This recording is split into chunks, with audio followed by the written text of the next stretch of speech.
നമസ്കാരം. ഇന്നത്തെ news time നോക്കാം. ആദ്യം തലക്കെട്ടുകൾ. Believers church Vijayagiri public school, Annalur PO, Ashtamichira, Chalakudy.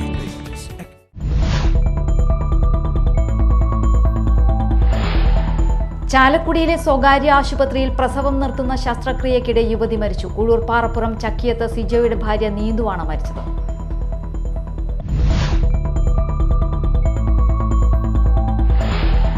Kodungallur Sreekurumba Bhagavathi ക്ഷേത്രത്തിലെ ഭരണി മഹോത്സവത്തിന് സമാപനം. ക്ഷേത്രാങ്കണത്തിൽ പട്ടാര്യ സമുദായക്കാർ വെന്നിക്കൊടി നാട്ടി കുമ്പളങ്ങ ബലിയർപ്പിച്ചു.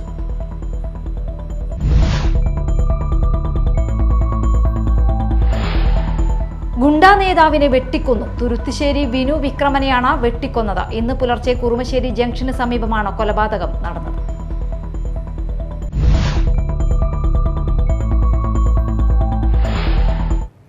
വാർത്തകൾ വിശദമായി. ചാലക്കുടിയിലെ സ്വകാര്യ ആശുപത്രിയിൽ പ്രസവം നിർത്തുന്ന ശസ്ത്രക്രിയക്കിടെ യുവതി മരിച്ചു. കുഴൂർ പാറപ്പുറം ചക്കിയത്ത് സിജോയുടെ ഭാര്യ നീതുവാണ് മരിച്ചത്. അനസ്തേഷ്യ നൽകിയതിലെ അപാകത മൂലമാണ് മരണപ്പെടാൻ ഇടയായത് എന്നാരോപിച്ച് പ്രതിഷേധവുമായി ബന്ധുക്കൾ രംഗത്തെത്തി. സംസ്കാരം നാളെ തെക്കൻ താണിശ്ശേരി ദേവാലയ സെമിത്തേരിയിൽ നടത്തും. കൊടുങ്ങല്ലൂർ ശ്രീകുരുമ്പ ഭഗവതി ക്ഷേത്രത്തിലെ ഭരണി മഹോത്സവത്തിന് സമാപനം കുറിച്ചുകൊണ്ട് ക്ഷേത്രാങ്കണത്തിൽ പട്ടാര്യ സമുദായക്കാർ വെന്നിക്കൊടി നാട്ടി കുമ്പളങ്ങ ബലിയർപ്പിച്ചു. പുലർച്ചെ കിഴക്കേ നടയിലെ പള്ളിമാടത്തിൽ നെറ്റിപ്പട്ടം വിരിച്ച് ഓട്ടുകിണ്ടിയും വാൽക്കണ്ണാടിയും വെച്ച് ദേവിയെ സങ്കല്പിച്ചിരുത്തിയ ശേഷം വരിയരി പായസം നിവേദിച്ചു. ദാരിക നിഗ്രഹത്തിനിടയിൽ പരിക്കേറ്റ ദേവി പാലക്കാവേലൻ നിർദ്ദേശിച്ച ചികിത്സയ്ക്ക് ശേഷം ഭക്തർക്ക് ദർശനം നൽകുന്നതാണ് ഈ ചടങ്ങ്. മൂത്താശ്ശേരി ചെത്തിമിനുക്കിയ അടയ്ക്കാമരത്തടിയിൽ രാവിലെ 9 മണിയോടെ പട്ടാര്യ സമുദായം വെന്നിക്കൊടി ഉയർത്തി. പിന്നീട് കോഴിക്കല്ലിൽ കുമ്പളങ്ങ മുറിച്ച് ഗുരുതി സമർപ്പിച്ചതോടെ ഭരണി ആഘോഷ ചടങ്ങുകൾക്ക് അവസാനമായി. ഗുണ്ടാ നേതാവിനെ വെട്ടിക്കൊന്നു. തുരുത്തുശ്ശേരി വിനു വിക്രമനെയാണ് വെട്ടിക്കൊന്നത്. ഇന്ന് പുലർച്ചെ 2 മണിയോടെ കുറുമശ്ശേരി ജംഗ്ഷന് സമീപമാണ് കൊലപാതകം നടന്നത്. ഗുണ്ടാ കുടിപ്പുകയാണ് കൊലപാതകത്തിന് പിന്നിലെന്നാണ് പോലീസ് സംശയിക്കുന്നത്. സംഭവത്തിൽ ഒരാളെ കസ്റ്റഡിയിലെടുത്തു. ഇന്ന് പുലർച്ചെയാണ് ഗുണ്ടാ നേതാവായ വിനു വിക്രമൻ കൊല്ലപ്പെട്ടത്. ഇന്നലെ ബാറിൽ മദ്യപിക്കാൻ എത്തിയ വിനുവിനെ ഒരാൾ ഓട്ടോറിക്ഷയിൽ കയറ്റിക്കൊണ്ടുപോയിരുന്നു. കുറുമശ്ശേരിയിലെ സ്വകാര്യ ആശുപത്രിക്ക് മുന്നിലിട്ടാണ് കൊലപാതകം നടത്തിയത്. നാട്ടുകാർ വിവരം അറിയിച്ചതിനെ തുടർന്ന് പോലീസ് എത്തി വിനുവിനെ ആശുപത്രിയിലേക്ക് മാറ്റിയെങ്കിലും മരണം സംഭവിച്ചിരുന്നു. ദേഹമാസകലം വെട്ടി പരിക്കേൽപ്പിച്ചിട്ടുണ്ട്. അത്താണി സിറ്റി ബോയ്സ് എന്ന പേരിലുള്ള ക്രിമിനൽ സംഘത്തിലെ പ്രധാനിയായിരുന്നു വിനു. സംഭവത്തിൽ ഒരാളെ കസ്റ്റഡിയിലെടുത്തു. 2019 ഗില്ലാപ്പി ബിനോയി എന്ന ഗുണ്ടാ നേതാവിനെ വെട്ടിക്കൊലപ്പെടുത്തിയ കേസിൽ 1-ാം പ്രതിയാണ് കൊല്ലപ്പെട്ട വിനു. ജാമ്യത്തിലിറങ്ങിയ വിനു ബാറുകളിലും പാറമടകളിലും പണപ്പിരിവ് നടത്തിയിരുന്നു. മയക്കുമരുന്നിടപാടും ഇവർ നടത്തിയതായാണ് പോലീസ് വ്യക്തമാക്കുന്നത്.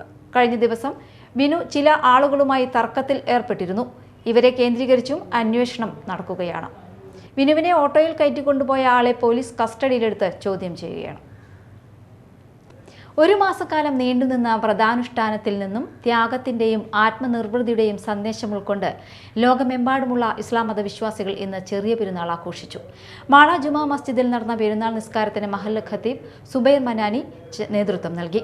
പ്രസിഡന്റ് AA അഷ്റഫ്, ഭാരവാഹികളായ കടവിൽ റിയാസ്, NK സൈഫുദ്ദീൻ, ഹബീബ് എന്നിവർ ഉൾപ്പെടെ നിരവധി വിശ്വാസികൾ പങ്കെടുത്തു.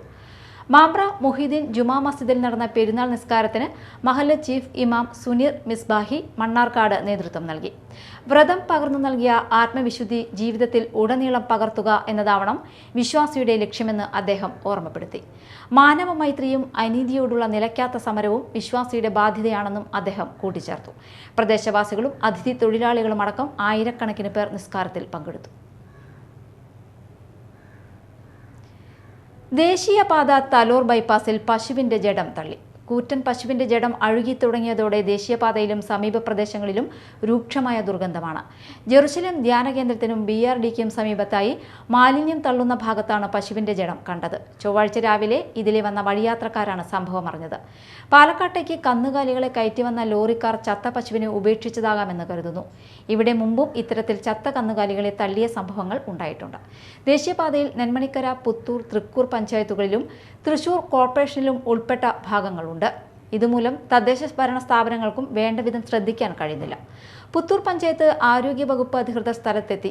ദേശീയപാതയിലെയും ടോൾ പ്ലാസയിലെയും നിരീക്ഷണ ക്യാമറകൾ പരിശോധിച്ച് കുറ്റക്കാർക്കെതിരെ നടപടിയെടുക്കണമെന്നാവശ്യപ്പെട്ട് നാട്ടുകാരും രംഗത്തെത്തി. മതിലകത്ത് ലോട്ടറി വിൽപ്പനക്കാരിയെ കബളിപ്പിച്ച് ലോട്ടറി ടിക്കറ്റ് തട്ടിയെടുത്തതായി പരാതി. കയ്പമംഗലം സ്വദേശി മാളിയക്കൽ ശകുന്തളയെ കബളിപ്പിച്ചാണ് ബൈക്കിലെത്തിയയാൾ ലോട്ടറി തട്ടിപ്പറിച്ച് കടന്നു കളഞ്ഞത്. ഇന്ന് രാവിലെ 10 മണിയോടെയാണ് സംഭവം. മകനെ കാണുന്നതിനായി മതിലകം മതിൽ മൂലയിലേക്ക് പോകുന്ന വഴി ടിക്കറ്റ് വിറ്റ് വരികയായിരുന്നു ശകുന്തള. ഈ സമയം ബൈക്കിലെത്തിയയാൾ കൈവശം എത്ര ടിക്കറ്റ് ഉണ്ടെന്ന് ചോദിച്ചു. 50 രൂപയുടെ 18 ടിക്കറ്റ് ഉണ്ടെന്നറിയിച്ചപ്പോൾ മൊത്തമായി ഞാൻ എടുത്തോളാമെന്നും എനിക്ക് തൊട്ടടുത്ത് ചായക്കട ഉണ്ടെന്നും വണ്ടിയിൽ കയറിയാൽ അവിടെ നിന്നും പൈസ എടുത്ത് തരാമെന്നും പറഞ്ഞതായും വണ്ടിയിൽ കയറാതെയായപ്പോൾ കയ്യിലിരുന്ന മൊത്തം ടിക്കറ്റും തട്ടിപ്പറിച്ച് കടന്നു കളയുകയായിരുന്നുവെന്നും ശകുന്തള പറഞ്ഞു. പ്രധാന വാർത്തകൾ വീണ്ടും. Believers church Vijayagiri public school Annalur PO Ashtamichira Chalakudy.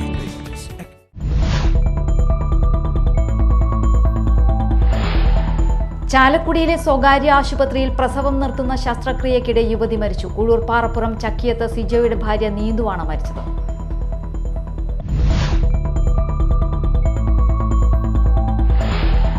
Kodungallur Sreekurumba Bhagavathi ക്ഷേത്രത്തിലെ ഭരണി മഹോത്സവത്തിന് സമാപനം. ക്ഷേത്രാങ്കണത്തിൽ പട്ടാര്യ സമുദായക്കാർ വെന്നിക്കൊടി നാട്ടി കുമ്പളങ്ങ ബലിയർപ്പിച്ചു.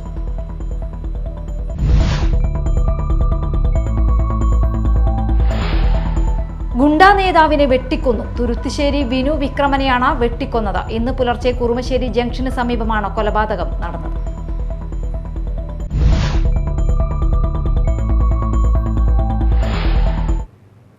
ഇതോടെ ന്യൂസ് ടൈം സമാപിച്ചു. നമസ്കാരം.